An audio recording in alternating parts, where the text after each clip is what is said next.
In this video, I'm going to show you how to make a GIF in Adobe Express.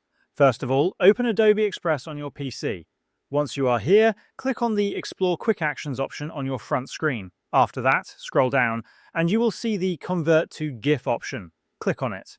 Next, click on the Browse to select a video from your device. Your video can be up to 1 minute in length. Wait until the video is uploaded. Once your video is imported, you can trim it by dragging the corners of the timeline to adjust the start and end points. On the right side of your screen, you will see several customization options. First, you can select the file size. The larger the file size, the higher the quality of the GIF. Next, you can adjust the layout of the video. If you want to fill out the black spaces after choosing a new layout, enable the Fill Screen option.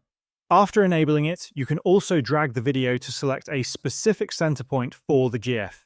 Once you have made all the necessary changes, click on the Download button at the bottom right side of this window.